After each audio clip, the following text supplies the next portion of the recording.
consistent with that. And I'm liking that, and that's good. I feel like I want to write more and share more, and I feel like I don't have time. I have time. I don't know when my inspiration time comes, and that's what feeds me, first of all, and also where I want to be able to give. I'd like to do, thinking a lot about, and this is, maybe I'm going off the topic of the structure of things, but I guess when I think about structure, part of it is I want creativity time, and I don't find that I'm making that for myself. So I need that, but I also need to get the business. So I want those things to work together. But I've been thinking a lot about public speaking more, like crafting a message and then taking it on the road kind of thing. And so that's going around in my head right now and trying to figure out how to make that happen, or how to. Yeah. How do you execute on that? How do you do it? But if I think or writing another book, some kind of stuff like that just excites me in the doing of it. But then it needs to still take me somewhere. Right. Hans, why are you smiling? I'm just curious. I can't see Hans. Why can't I see Hans? Let me do gallery. I don't know. Hans, I see you smiling. The reason I'm asking is I'm going to keep it on Laura, but I want to know where you're relating to this or what you're thinking as well, because I want to tie you up both in. Well, it's just that Laura has lots of things that she would like to do, and I think I'm having the same challenges about deciding what to do of all the things, and you only have a limited amount of time, and I have all these projects, but I don't know whether they're the right projects, and they take a lot of time, and other things get parked by the side, but maybe I should be doing those things, and I'm not just picking the ones that are easy for me. I don't know. Right, that's kind of what I'm doing too. If I can do it, and I can get it in a structure, and okay, now I got that figured out, let's just do that. But then I also feel like I've spent a lot of time in my life getting smaller when I had an idea and going, well, that's too much, or I can't really do that. Let's just do what's in front of me because it's easier. And I'm at a point in my life, first of all, I don't want that for anybody else, that I'm coaching to say, let's just make it smaller, just take it down, don't do what you really want to do, let's just do this, and that'll be satisfying, that'll be enough. Because my coaching business is all about not being satisfied with less than what really, really fires you up. And so I get excited about certain things, and then I go, yeah, but it'd be easier just to do this, and I got to worry about that, and just do this. And I don't want to get ahead of myself and go too big and not be able to get anything, but I don't want to go small again and just not, there's a bigger mission I feel like I have, and it's always about getting back to the little things again. And yeah, I feel like I lose some of the momentum around an idea because I back off. Okay. So it seems like we might both end up going in the same direction today, but either way, I'll say this, Laura, and for you, Hans, as well. But if your main thing, in which it needs to be, right, if you're having doing the business and you want to create more income to get more clients, the number one thing to do that is you got to be speaking in front of more people every week. Right. Bottom line. So if you say, what's the number one thing we need to do as a coach? We need to be speaking live in front of people. Bottom line. It could be anyone for that matter. It's better if it's an ideal audience that we've identified.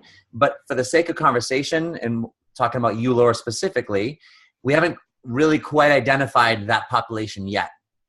Right? Yeah. So when I did a meetup last night again, I've done a couple, and I had a few people show up, and then like last night it was only one person who was a friend of mine.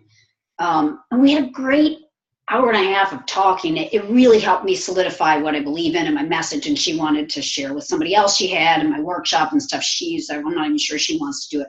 So good things come of the face-to-face stuff, even if it isn't like business coming right away. But I also was kind of disappointed because it's like, is this even what I need to be doing, having these meetups and giving my goods away and not being able to sell? I'm even uncomfortable selling at a meetup too. So I don't know. Yeah. Well, we gotta get the people there first, and it's going to help. It's going to help if it's more specific, right? Because people don't know, if people don't really know what it's for, they don't know the value of it for them. It's going to be much more challenging to get people to show up for something like that. Mm-hmm. So that goes back to that one piece. But what I'd say is, if I was general at a point as well, and the one thing I did was I spoke. I got my ass in front of people on a weekly basis. And that was before, not that internet didn't exist, right? But the point is it didn't exist like this, 10, 12 years ago, even close to that. So I was at live events, and I didn't have an audience. It was anybody for that matter. It was health clubs, it was networking groups, it was insurance agents, real estate agents, you name it. I didn't know what that guy was talking about, but I was talking about my version of, I guess, personal development really is what it was. But I was getting clients from it because I was speaking in front of people. And it's not like it's an automatic default, like it just happens. There's a method afterwards. But if we can get you in front of more people, that's going to be a huge step. But don't you have to have like a specific message you want to give when you get in front of those people and be prepared with? I mean, I'm kind of getting at that, just telling your own story and your own being just sort of authentic and true to what you're about. I know if I go there, then people connect to me because I've got resonating themes. If I just well, how about this, Laura? It works, but I feel like I have to I want to come and talk to your group about, and I'm like, really cool stuff. I mean, I don't know how to sell that to get in to even do the talks. All and right. I'm not a pushy person like that at all. I mean, I can be real strong when I've got the gig, but if I don't have the gig, I'm not sure how to do that. So if I would help you on that specifically, let's say this first. If you could create a list of people that like connections that you already have, mm-hmm. where there's already people there. So for instance, I'll use realtors as an example because most everybody knows a realtor, whether they've used one or a friend or they know of a realtor because they drive by it on the way to wherever, a supermarket, right? So for instance, realtors, and as a realtor, they're either independent or they work in an office with other realtors.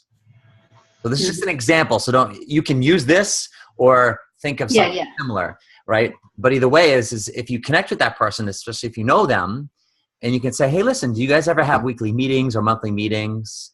And do you ever have outside speakers come in for a portion of that meeting to share on different topics? You can call it a lunch and learn, whatever it is.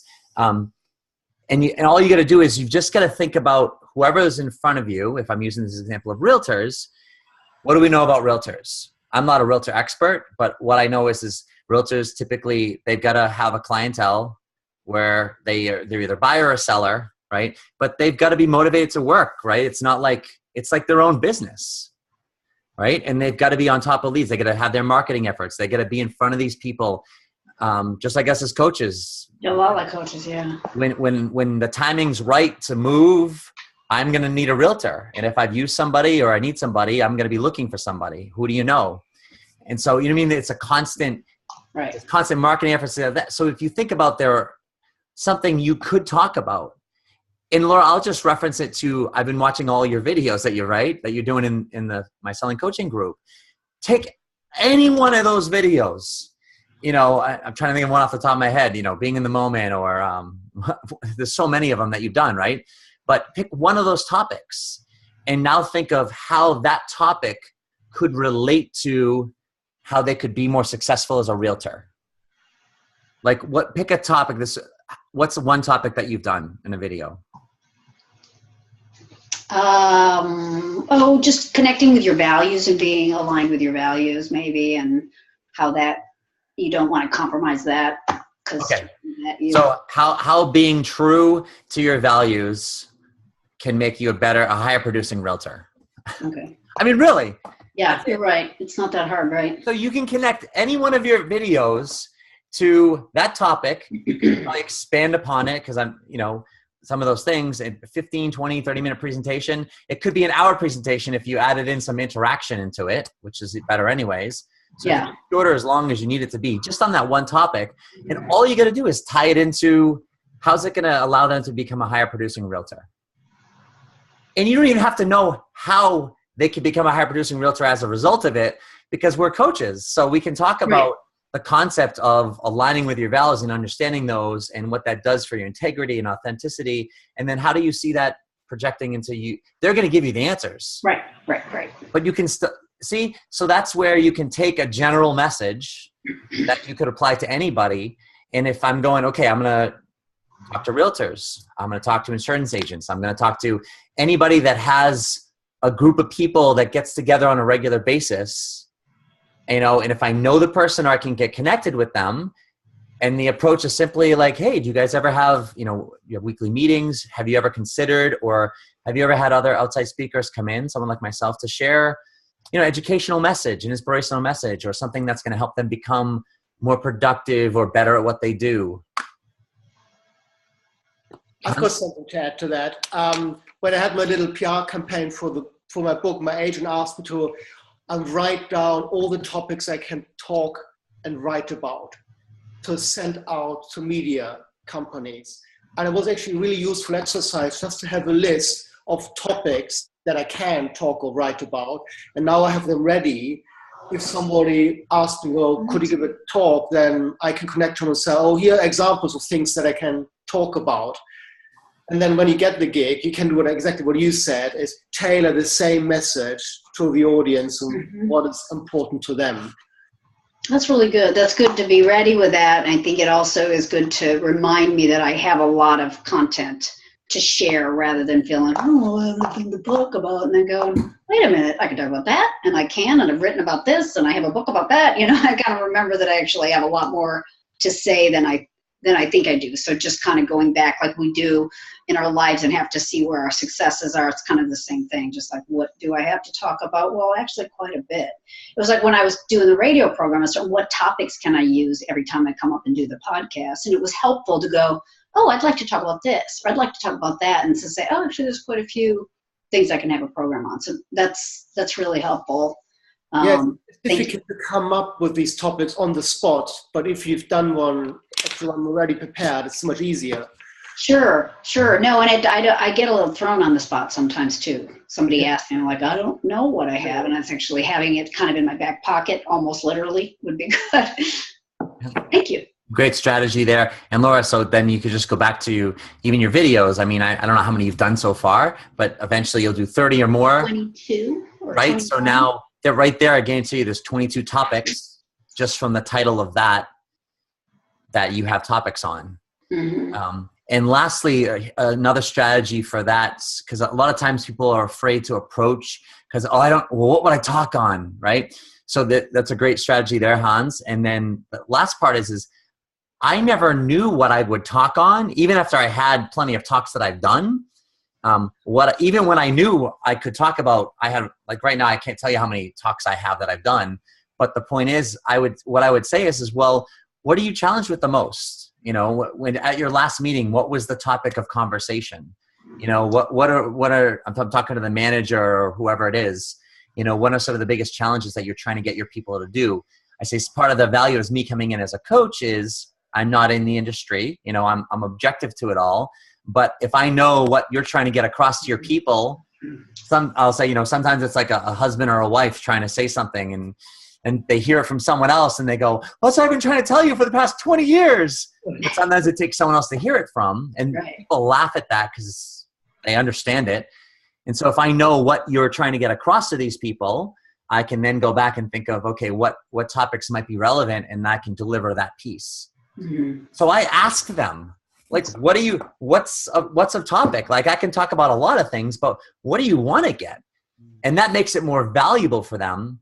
And it took the pressure off of me, because once they told me and then I clarified it and I said, okay, so if I did something I just kind of repeated back and elaborated on what I got from what they were saying. And they're like, oh my God, that would be great.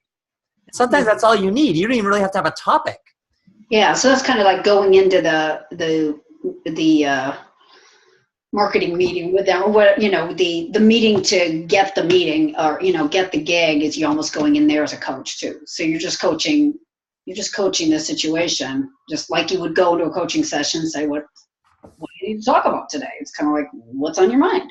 Yeah. And then just using it for the organization too. So it's just using your coaching skills to also figure out what to talk about, kind of, right? And I'll relate that now. It's coaching skill sets of asking and listening. But now I'm tying those into selling skill sets, because essentially, even if you're selling a free event, what's going to allow someone to do it is if they see that there's value. And even when there's free, it's still got to be valuable for somebody. So how do we know it's going to be valuable? First, if they're open to the discussion, as an in, and then what will make them decide to do it? Well, what would be valuable for you? Well, what do you talk on? I talk on a lot of different topics. However, in order for me to give you, I don't like to come in with a canned topic. I like to figure out what's most valuable to you guys. So curious, what do you go over in your meetings? Like the last meeting you had, what are some of the biggest challenges you're seeing in the office? Get it from them. And then it's like, oh, I could definitely talk about that. Mm-hmm. And then you just find out, do you need me to send you something with more of a kind of a topic in the description? Or are you fine just letting them know, someone's coming in and they're going to talk around X, Y, and Z. Right. I've had people be like, yeah, you know what? If you talk about something like that, come on in. And it was very informal. That's great. So if you're looking for that's a way to take something very general that you're doing that obviously you're passionate about, you're well-spoken about, you've got a lot of topics. If we just use your videos as an example, never mind your radio show, never mind your daily inspirations, right? So there's a ton of stuff you've already done that you can pull from. Now that's always never the case, never the challenge with people. Now it's more a matter of, if you're going to actually do this, it's a matter of, okay, who do I know? Right. What professions? And I started you off with like realtors, for example. But I'm telling you, and the reason I use realtors is, I don't know if you guys, Coldwell Banker or Keller Williams, because I know you're from different regions. I don't know if those ring a bell, but those are really big chains around where I'm at in terms of real estate brands. And I just knew somebody, and I met somebody at a networking meeting, and then I knew somebody, I forget how, through fitness. And I asked if I could come into one of their meetings, and I spoke for 15 minutes. I got a client out of it. She was a client for 2 years. And then the regional, or whoever the manager was, recommended me to the regional manager. And I talked with them, spoke to their managers, and that led to like 2 or 3 years worth of like events that I got clients out of. I'm not saying that happens all the time, but like that's what happened. I did that insurance with State Farm. God knows how it happened, but it started just like that. And next thing you know, I'm in State Farm Insurance doing like high paying events for their agents. And that was like, to this day, I still have a State Farm agent as a client of mine. And that's been going for like 10 years now. So, but it literally started. That's why I'm recommending this stuff, because I know it works. Yeah. And I like that idea. I like it all. I mean, I like the idea of even with the meetups and stuff, as much as I think those are good ways to meet people, and I'm going to market my workshops to that group and stuff like that. I still feel like being in the middle of facilitating a group that is a meetup, it's my group, but it's not my group. I feel like it's almost like you just kind of got to let it go. But being able to talk as an expert in a group where you have been seen as an expert to a group, something about that feels a little bit more proactive toward my business for me than going and hanging out with people that have similar interests and just talking and trying to be the facilitator, but not selling at the same time, because they're not there for that, So it's that, I don't know. I'm not saying I'm giving that up, but I like the idea of going in and saying, hey, you're meeting with a group, but you're actually speaking in front of them and engaging with them, but sharing your expertise and being allowed to say you're an expert. Yes. Yeah. And no, more comfortable for me somehow. You can do that in meetups. It's just a matter, it's because you're representing that. It's just, you want to, just like anything else, you don't want to be selling stuff necessarily. Yeah. You want them to know who you are and what you're doing.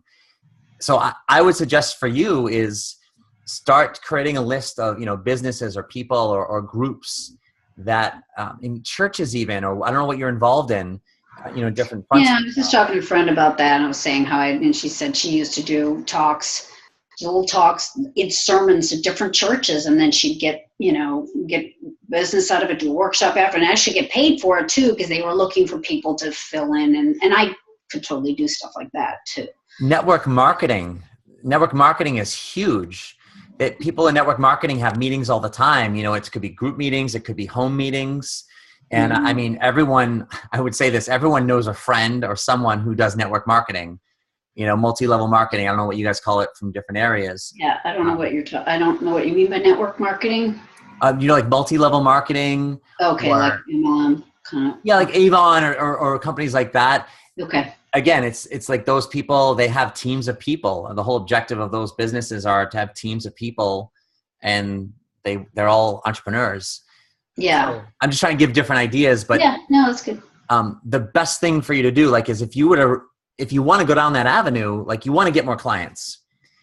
And unless you're saying like, hey, let's figure out a more specific area, and then that will automatically dictate where these people are. If you're staying with Poetic and Powerful Living, you do have a strong message. It's not directed to anybody. Mm-hmm. So now we're just choosing, well, let's try it to realtors, and how can we tweak it to there? Let's try it to, you know, these different professionals. It's a matter of, for you, where can I start? And I always say, start within your network of who do you know that would be willing to have you in at a lunchtime, at a meeting or something like that. What are your thoughts around all that?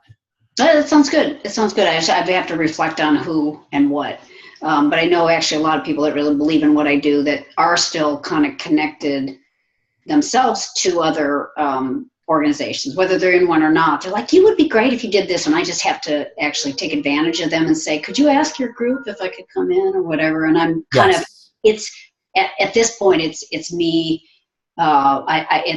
It's more my mindset around the being a little bit brave about the, you know, and asking for help rather than, that's fine, I'll just do it myself kind of thing. It's just saying, yeah, could you please help me? Could you give me an in? Would you mind? And so I have to get past that. I think I have people I could find in different industries. It's a matter of getting past that sense of, I don't want to ask anybody to do anything for me. So I'll tell you what, Laura, if you can create a list of your contacts and find, you know, at least, like, if you can at least find 5 people that you're willing to approach, Mm-hmm. and if you can get to that point, then what can happen is either by next week, hopefully before then, if you're like, Jeff, I have one person in mind, right? But I just don't know how to approach. What do I do? I can help you with the approach.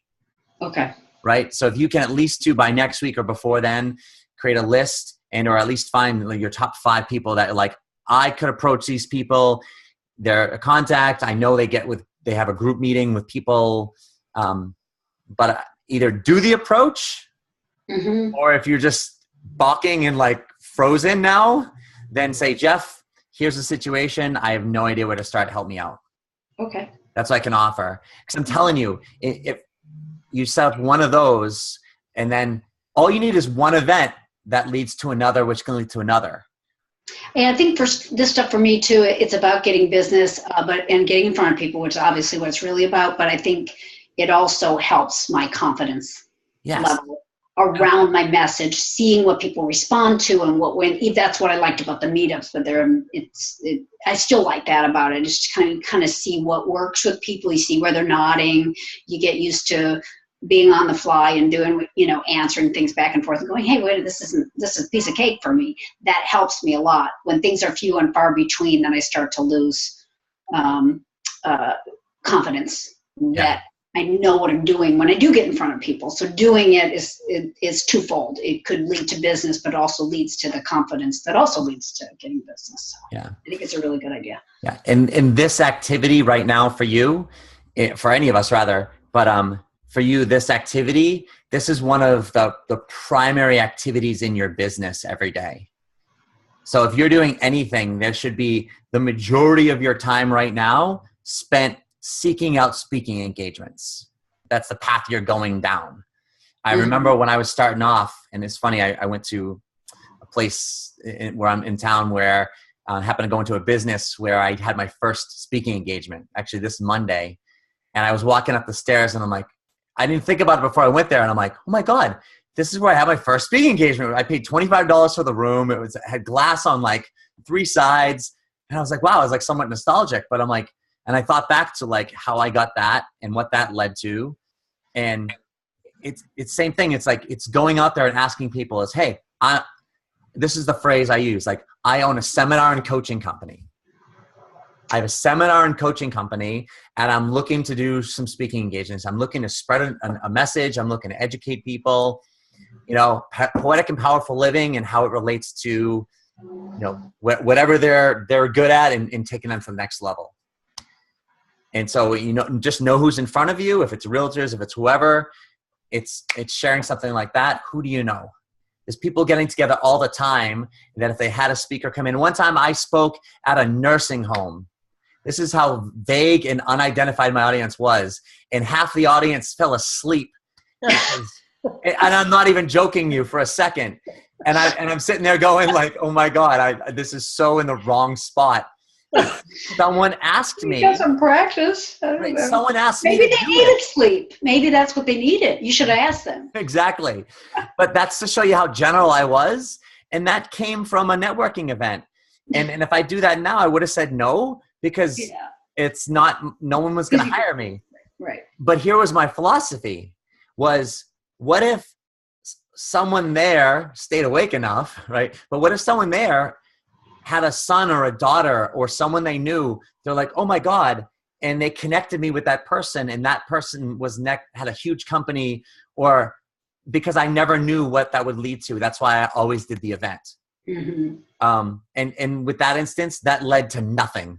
But the point was, it's a good story though. It's a great story. And that's exactly what I'd want you doing, especially if you're general, like poetic and powerful living. If you're gonna get somewhere, that's what you need to do. Okay. So if you can start coming here saying, Jeff, I got a speaking engagement. Jeff, I got a speaking engagement. And any amount of free time, it's like your whole thing is going back to that. Now what happens is you're in front of people. Now you're adding, every time you speak, you're adding more people to your email community. You're getting more people in front of your daily inspirations that you're doing anyways. So you're just exposing it to more people, and that starts to grow. Mm-hmm. And then we can start teaching you how to interact with those people and following up after these events, because that's where your clients are coming from. Yeah. Okay. How's that? It's good. Really good. All right. So transitioning to Hans, I know this is similar to you in terms of you wanting to get more clients, but now that we've talked about that, give me an idea. Do you know where you want to go as a result of listening, or? Yeah, I mean, all of this was very relevant for me. And it's also what I need to do and what I want to do. And I've taken a first step. I'm about to join a BNI networking group. And I went to one of the events today, and I'm nearly through the application process. And that gets me in front of people. It's a really good start. I'd like to talk about how I get entangled in these projects that I overcomplicate. And it's just a pattern.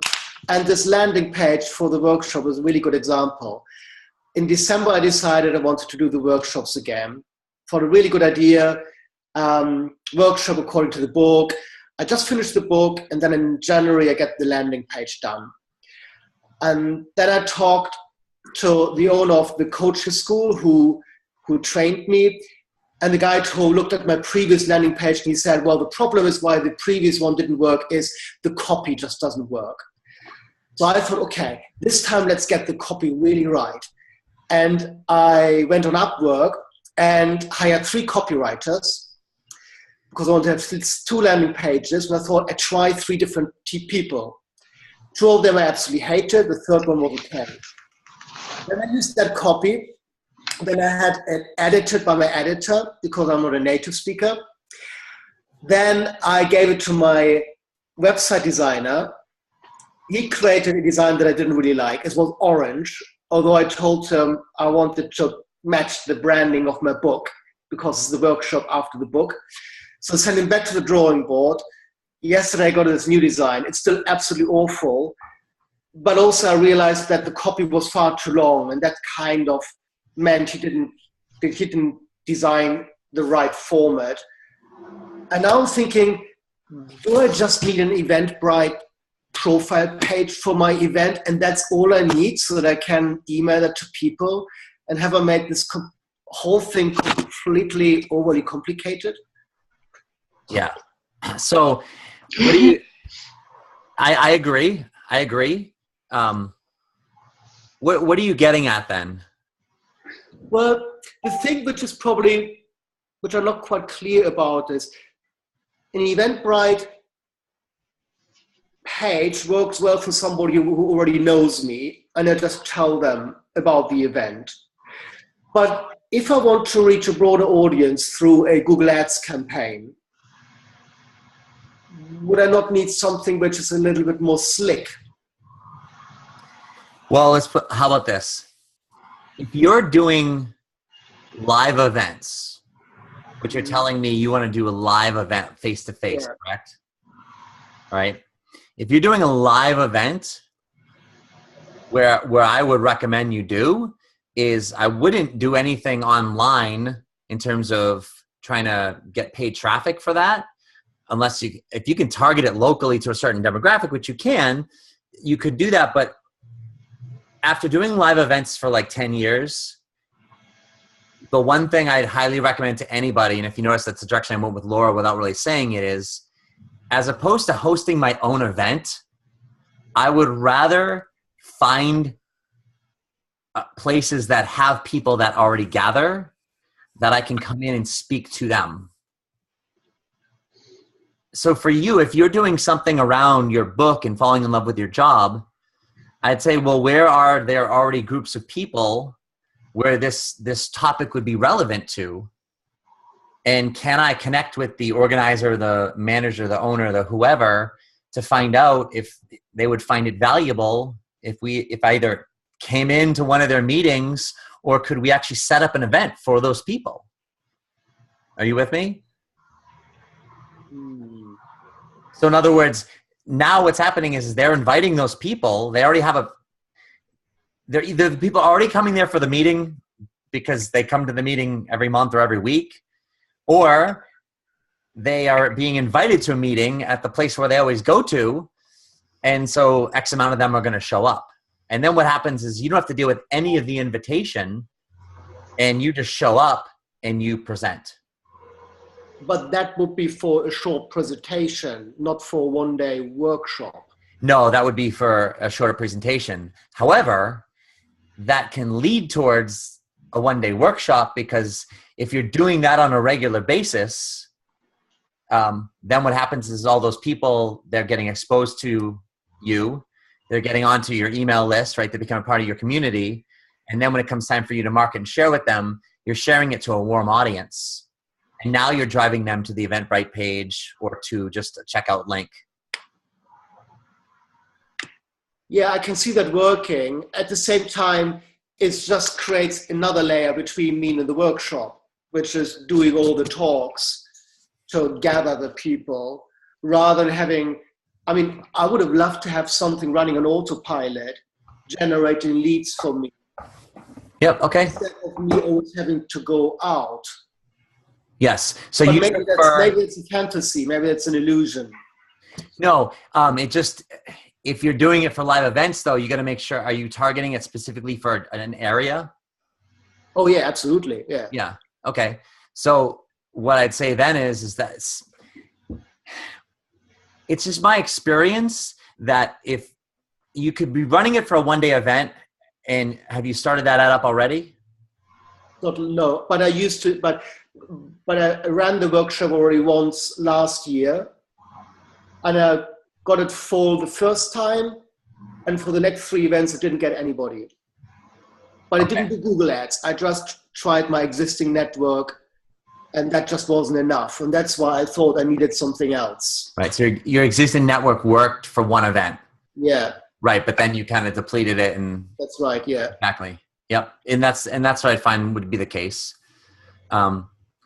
Let's go a little bit bigger picture. Okay.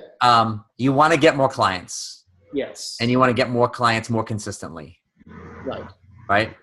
In order to do that, we know we've got to speak in front of people more. Right. Yeah. That's essentially what you're saying you want to do. Jeff, I want to speak more. Right. And so we got to figure out, and we know you want to do live events face-to-face versus virtually. Is that fair? Right. Yeah. All right. So I'm just taking it step by step, right? Mm-hmm. So that being said, the question would be, what's the best way to do live events face to face? And what you're saying is the live event you want to do is a 1-day paid workshop. That's right. Yeah. And that's kind of like your signature event, correct? Right. Yeah. Okay. And what do you charge for this? And £250. 50 pounds. Okay, right. So it's not ridiculous, but it's, it's a decent amount in sense. But it is much higher than normal workshops. Gotcha. Most workshops here in London, they're actually marketing events. They charge about £97, but it's to sell. People just don't know that. Yeah. My workshop will be proper value for a whole day, not holding back. Gotcha. Okay. So here's since you've already got it set up right now, it's like you're looking to set up a landing page to convert like a paid ads to this event, right? That was the original idea. Yeah. Okay. So if you want to move forward with that, what I would do is you already have the date picked out and everything? No, because I want to have the landing page ready first. Because this has already dragged on for such a long time. I'm glad I didn't set a date and I didn't book a room. Right. Well, here's what I'd say is either pick a date, pick a room, pick all that, and get that worked out and get the landing page done. It sounds like there's a challenge with that, with the designers and stuff. I'm not going to try and persuade you to do anything else because I know you want to go that direction. No, actually, no. I mean, that's where I started. And did you see, I sent you a link to something, to an alternative to a landing page. Oh, is that in the mastermind? Yeah, that's right. I just sent it again because I thought it looked actually. Oh, I see it. Enough. It's Panic, or what is it? Panic? They're actually a competitor to Eventbrite. They just look a little bit nicer, I think. Okay. And I was wondering, that's probably all I need. A nice banner, and my graphic designer can do the banner. Then the copy. And I like the very clear buttons with the prices, and then ask the question if you want to know more. Yes. So here's what I suggest. I would, because you can do it, you can get it done, and you can put the event up. Yeah. And so I'd pick a date, and I wouldn't pick it far from now. Like I'd pick a date for a couple weeks from now, and run the ads and pick a budget for it, a daily budget. Create that page, and it could be on Eventbrite or that other thing you just showed us, and see how it goes. Because bottom line is if it's 250 pounds, you said, right? If you spent, 250 pounds and got one person to come to the event, you're breaking even. Well, there's a room charge. There's a room charge, right? So whatever your charges are, you need, figure out what your budget would be. If you had $10 a day and you ran it for a month, it'd be $280. So, you need at least maybe, let's say one person to cover that plus whatever the room. So if you get two people out of it, let's say you're breaking even. Yeah. So run the ad. That's the only way you can do it. And if you got, I tried paid marketing earlier. It was in the form of postcards, right? And I did it for a $79 event. And I got one person out, I forget how many I sent out, that paid $79. And at the time, I think I spent a little bit more of that between postage and marketing and stuff like that. But it was a lesson well learned, and I got something from it. Not enough to cover my costs, and I didn't get a client out of it. But that's how you get to weigh how it's successful or not. So if you're running ads, run it and get something going. And the reason why I'd say only 2 weeks out is because most people, if they're going to decide to do something, they're going to, it's got to be closer than further. Because it's a full day event, you could probably go a little further out because people might need to plan for it. But either way, if it's relevant for them and they want to do it, they're going to set the time aside. Bit different in London. Yeah, I mean, Possible to get anybody's Saturday if you don't plan months in ahead. okay, so if that's the culture, I mean, and I agree, there are cultural differences. Yeah. I announced my birthday party half a year in advance, and people already told me they couldn't do it. Okay. It's very London, but I don't want to wait that long. I'm going on holiday anyway, so it would be end of April or beginning April of May. So it's enough time for me to rally up people and hopefully get a room full. Yeah. Here's my only thought for you. If you're running paid ads to that site you showed us, or an Eventbrite style, landing page, essentially, right? My only part that doesn't like that is that if I don't sign up, you're not getting that person's contact information. Yeah. You're not getting the benefit of any conversions, meaning if I'm actually clicking on that, going over to that page, and if I don't convert from there, I mean, you'll know how many clicks you'll get, hopefully, right? There should be a way to track that. But from there, then it's just like, well, now, okay, you got 100 people click and no one registered. And I get that, but you see, I don't have a lead capture item at the moment anyway. That's another project I'm working on. Right. So these are all these layers which make it much more complicated. That's how it all started. Okay, if you want to have the address, it needs to be landing page. It can't be Eventbrite one. Well, if it has a landing page and you want to capture their details, then you need to have a freebie. Then you need to create a freebie. So these layer after layer after layer that I create that actually prevent me from doing anything. Well, how about this? It's not a layer. I understand what you're saying by a layer, but remember you said last year you tried to do 3 events and you filled the first one. Yeah. And the next 2 didn't. But you filled the first one from your audience, your existing audience, right? And that's exactly where, when I said Laura last week, right? I said for you and I forget his name now, but make a list of your top 30, whatever, 15 people, right? Yeah, Shane. Yeah. Right, Shane, yes. Those are the people that you're going to get to sign up, right? So that's exactly it. So Hans, it's not a layer, because what happens is if you're getting people signing up on a free offer and now they're in your community on your email list, and assuming you're in front of those people on a regular basis, that's your audience. So then if you're growing that every day from paid ads, for instance, let's say an evergreen campaign, right? That they're converting on a free offer, right? And now they're going into your system. Then when it comes time for you to do an event like this, you're marketing directly to your audience. And so because your audience is ever growing, not only now when you fill that first event, but when it comes time to the second and or the third, you're going to have more people coming in on a regular basis. And now are you with me? Yeah, I get that. I mean, what I meant by layers is it just prevents me from doing it now because there's another project. So if I want to do it your way, there will be another project building a landing page, plus another project building a freebie to give away so that people sign up. Yes. And these are the things which I mean by layers that are holding me back from actually doing anything.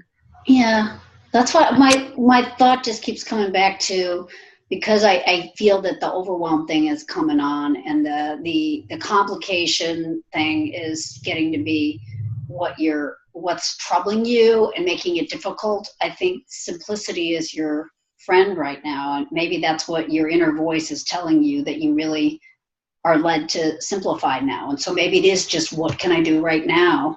The easiest way I can do it. How does that work? And then take the next step after that. 'Cause I feel like that's kind of, you're struggling with the complicated thing of it, and you're not even giving it good energy anymore because you're so much in the how this is getting too complicated. But there are, as Jeffrey was giving, just this first thing I can do, reach my audience that I already have. Maybe that's it. And just like you said, maybe you are just going to do an Eventbrite thing just now and just do that. and don't overcomplicate it. Let tomorrow bring the rest of it. I can see the tension around the complicated, and I think simplicity might be your friend right now. Yeah, you're completely right. And it doesn't mean that I'm not going to do that in the future, because I already started working on the freebie, on the ebook. It's just more work to get it done, and the graphic design for that. And it would be a shame if I'm holding back with this event because I want to do all these other steps. And an Eventbrite landing page I can do today. I mean, it's very simple. Even I can do it. I don't even need a graphic designer for that. Yeah, and if that relieves you and you just focus, plus enjoy your vacation when you're going to be gone or whatever, enjoy that. If that relieves you, then I think it's gonna do you some good in the long run, just to be able to just focus on. You are very ambitious in everything you do all the time, and I think you want to be, and you want to aspire to do everything, but and so you have it in you to do all that, but it's making you nuts. So maybe it's not the right thing right now. Yeah. So Hans, you can set up that Eventbrite page or that other service you said, and you can run a Google ad, whatever campaign to that. And like I said, do it and run it. Just do it and run it, because you can get it done and see what happens. I mean, you might be like, Jeff, I ran it, and I'm doing the event next month or whenever you're going to do it. And I got, 10 people signed up, and I spent $500 and I got 2,500 pounds as a result of it. And it worked great, Yeah, and for the first event, I may not even need the Google Ads, because since I had the last one, that's a year ago, my network has grown quite a lot. I may be able to pull, to fill it with for my network this time, as you suggested. So I will do the same that Laura will do, is writing down a list of people who I can invite personally. Yes. At the same time, I am working on the ebook, and once that all done, then I can have a proper lead catcher. But in the meantime, I think it would be good just to get it done and start doing it. I agree. And if Hans, you're going to do that event and you're going to pull from your existing network, which I would always recommend anyways, if it's that easy to set the ad up and throw it to the Eventbrite page, I would still do that, especially because you feel like you might be able to fill the event from your existing network, which means that you're going to have some guaranteed, let's say, people coming in. That means you're going to have some income coming in that can offset the cost of the ad. Therefore, if worst case happens, you don't get anyone from the ad, you're not just putting out whatever, 500 pounds and not getting anybody and feeling like, oh, I just spent 500 pounds on this ad. It didn't convert to anybody. And I'm spending whatever on the room and I've got no one signed up. Whereas if you get 10 people signed up from your existing network and no one shows up from the ads, you're still going to be making money. Yeah. It's not going to feel like a total loss for you. Yeah. But then you're going to have learned that, okay, that didn't work, at least that way. And it's not going to be as a dramatic lesson as if you just ran the ad with that's just my suggestion. Yeah. And it's easy to set up an ad and whatever link you're sending them to, then that's how I do. So does that feel like a plan for you? It does. I think the word overwhelm is really really describes it very well. I've been running around too much trying to build all these sales funnels and the marketing strategies that people tell me about.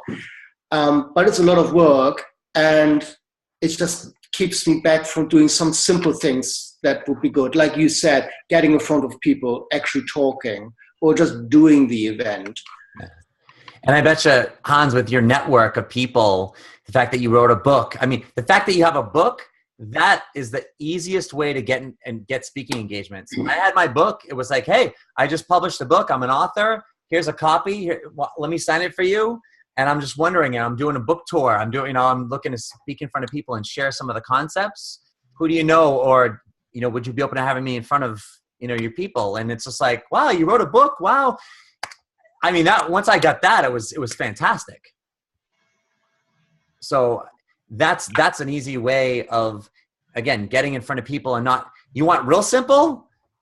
That's real simple, because now you're just showing up and the people are there. And yes, it's not a paid event, but again, you're building your audience. It's all about building your audience. Everything you do is about building your audience, so that when it comes time to do something like this big event, you've got a bigger audience that you can market to, because those are the people that are most likely to do something.